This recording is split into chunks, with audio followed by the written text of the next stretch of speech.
नमस्कार मित्रांनो, मी आलो आहे करड्याळमध्ये ईद निमित्ताने ईद सेलिब्रेट करण्यासाठी. तर मित्रांनो, काल ईद झाली. आज आमचा करड्याळमधला दुसरा दिवस आहे. तर मित्रांनो, घराजवळच सलूनचं उद्घाटन होतं. पकादा यांच्या सलूनचं उद्घाटन होतं. तर निवेद कटिंग करण्यासाठी आलो होतो मित्रांनो. पाहू शकता तुम्ही, चेहरा लपवत आहे निवेद. मला आमच्या चाचांनी फोर्स केलं की निवेद कटिंगला गेला, व्हिडिओ कर म्हणून मी आता हा व्हिडिओ बनवला आहे मित्रांनो. तर मित्रांनो, हे आहेत आमच्या आद्दाचे जुने मित्र. आम्ही यांना मामाच म्हणतो. तर आमच्या शेजारीसुद्धा आहेत. तर त्यानंतर घरी आलो मित्रांनो. अजून निवेदचं कटिंग चालू झालं नव्हतं. तर पोरांची मस्ती चालू होती. तर पाहू शकता तुम्ही, पोरं खूप मस्ती करायला लागलेत. तर चाचांनी परत एकदा खबर दिली की निवेदचं कटिंग चालू झाली, निवेदचा नंबर आला. तर मग आम्ही सर्वजण, मी, हुरेन, हानिया, अफियासुद्धा मागणं पळत आलेली आहे. तुम्ही पाहू शकता, मी, हुरेन, हानिया आणि अफान आम्ही सर्वजण कटिंग दुकानामध्ये, पकादाच्या दुकानामध्ये चाललो आहे. तर तेवढ्यात चाचासुद्धा आले.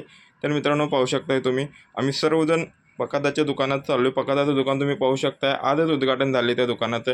तर मित्रांनो, आम्ही पकादाच्या दुकानात पोहोचलो आहे. तर निवेद पाहू शकता तुम्ही, खुर्चीवर बसलेला आहे, कटिंग करत आहे निवेदचं. तर निवेदचं कटिंग कसं झालं आहे कमेंट करून एकदा नक्की सांगा मित्रांनो. तर मित्रांनो, पाहू शकता तुम्ही, निवेदचं कटिंग चालू आहे. निवेदचं कटिंग करत आहे पकादा. तर पोरंसुद्धा मागं मस्ती करायला लागलेत. तर निवेदचं कटिंग कंप्लीट झालेलं आहे मित्रांनो. तर तो चेहरा लपवत आहे.